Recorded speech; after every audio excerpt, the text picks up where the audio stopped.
이 대선이 끝나고 나면 정말 많은 부분에서 우리가 생각지도 못하는 변화가 일어날 것 같은데 이재명 후보 본인도 그런 사람이어서 네. 그런 변화가 일어나겠지만 그 기성 시스템이 민낯을 많이 봤잖아요. 네. 대법원이 저렇게 하는 데야?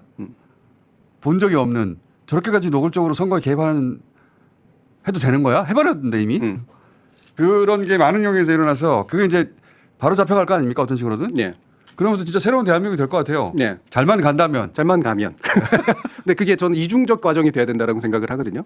이제 하나는 이제 우리가 흔히 파워 엘리트라고 부르는 그걸 부정적으로 보건 긍정적으로 보건 간에 기성 제도들이 있단 말이죠. 행정부, 입법부, 사법부가 있고 그 합의 공공 조직들이라고 하는 게 있고 일반 기업들이 있고 언론사와 같은 공공 조직은 아니지만 이들과 대응하는 조직들이 있고 이들이 이른바 출입처 시스템으로 엮여가지고 네. 자기들의 세상을 만들었단 말이에요. 맞아요. 그리고 이 세상은 그래도 나름대로 의미가 있었습니다. 이제 어쨌든 이 제도가 유지가 되면서 예측 가능성을 네. 만드는 거니까. 네. 이게 87년 이후에 우리의 어떤 기본적인 에토스였다라고 볼 수가 있어요. 이게 무너져 버렸단 말이에요. 네. 그럼 이거를 세우는 게 한 가지 작업이 돼야 돼요. 실제로 이건 있어야 그래도 헌정 질서라고 하는 것들이 유지가 되니까. 근데 이 세우는데 누가 여기에 주체가 돼야 될 것인가는 지금처럼 있던 애들을 그냥 더 쓴다가 되어서는 안 되고 적어도 몇 개는 갈아 껴야 돼요. 예, 이 안에 들어갈 수 있는 언론들도 좀 달라져야 되고 실제로 이제 대법원이나 이런 법원을 구성하는 사람들의 방식이나 시민들과의 연결성도 달라져야 되고 행정입법 사법부 간의 관계도 좀 더 달라져야 되고요. 이게 한 가지 과정이라면 또 다른 과정은 지금까지 기성제도라고 불리지 않았던 영역들의 체계화가 일어나야 됩니다.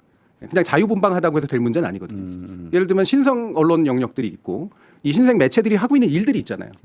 분명히 뭔가를 하고 있는데 없는 애들 취급해요. 제도는. 맞아요. 네. 그냥 온라인 신문 이런 거 인터넷 신문 등록하는 그런 정도의 기성제도 일부를 빼고 나면 실제로 유튜브에서 진행되고 있는 이 신생 언론들은 어떤 스탠다드를 가지고 스스로를 체계화해야 될까? 이게 옥석도 가려져야 되거든요. 이제는 맞아요. 뭉뚱그려서 취급받잖아요. 스카이데일리 같은 데와 극우 유튜버들과 예를 들어 겸공이 뭉뚱그려서 지금 취급받고 있는 상태란 말이에요. 매우 기분 나쁩니다. 기분 나쁘죠. 예. 그러니까 이 안에서 자기 스탠다드를 만들어가면서 우리는 기성과 다르게 좀 더 발랄하게 하지만 우리만의 어떤 윤리와 기본적인 문제의식을 가지고 우리의 체계를 만들어간다. 그럼 이 체계라고 하는 것들이 시스템으로 장착이 돼야 돼요.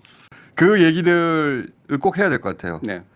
지금 허허벌판 같은 느낌입니다. 네. 그 전에 이렇게 막 기둥이 서 있고 집들이 서 있고 그래서 이 골목으로 가서 절로 왼쪽으로 돌면 뭐가 나오고 그 다음에 나는 이리로 가면 되겠고 이런 게 있었거든요. 다 무너져가지고 허허벌판이에요. 네. 사람들이 그냥 신호등도 없고 길도 없고 다 무너진 허허벌판에 이렇게 봉도 서 있어요. 네. 그리고 자기 할 말만 막 떠들어대고 그렇죠. 네. 집도 세워야 되고 다시 길도 내야 되고 여기서는 신호등 하나 세워줘야 되고 깜빡이 2번 하면 건너가야 되고 뭐 이런 기준이 만들어져야 되잖아요. 그럼요. 이 도시계획이 새로 필요한 건데 말 그대로 구도심의 이제 재생이라고 하는 게 한 가지가 필요한 거고 신도시를 이들이 의도적으로 만든 게 아니기 때문에 그냥 유튜브가 깔아놓은 길에 이제 그냥 생겨버린 거죠. 윤석열의 공도 있어요. 상당히 큰 공은 저절로 절대 일어날 수 없는 일인데 모든 걸 다 무너뜨려 버렸기 때문에 네. 진짜 모든 걸 다 무너뜨렸어요. 대단한 역할을 했어요, 진짜. 네. 기성제도의 궁극적 파괴자 역할을 했죠. 네. 안 그랬으면은 아마 저는 물론 이제 정전 이동하고 있는 입장이긴 했지만 상당수의 아마 기성에 대한 미련을 버리지 못한 사람들이 그래도 하면서 이제 뭔가를 이 이후에는 뭘 이런 생각을 했을 텐데요. 지금 저희의 주변 분위기도 솔직히 이제 상당히 끝난 거 아닌가? 네. 끝난 거 아닌가? 네. 많은 부분은 모든 게 허벌판이에요. 그렇게 사람들 불안하기도 하죠. 네, 불안하죠. 네. 엄청나게 불안하죠. 네. 이게 저같이 원래 근본은 없는 사람은 뻥 뚫리면 좋긴 해요. 와, 뭐든지 세울 수 있겠구나. 근데 이제 많은 경우에 불안해하죠. 도로가 안 보이고 집이 안 보이고 신호등이 안 보이고 그거 세워야 되는 것이고 그런 역할로 교수님이 이제 다시 여기는 이 정도 집이 필요합니다. 네, 네. 네. 네. 이 사람들은 유튜브에서 유튜브는 집 없는 사람 취급받았거든요. 노숙자 아무리 그렇듯하게 옷을 입어도 노숙자 취급을 받았는데 무허가 건축 그러니까요. 네. 이 사람들도 이 집이 이렇게 필요하고요. 네. 이 양식은 이런 겁니다. 요게 가짜가 아니에요. 이거 해설해 줄 사람이 필요하거든요. 진짜. 네, 네. 교수님하고 선거 이후에 할 말이 많을 것 같아요. 네.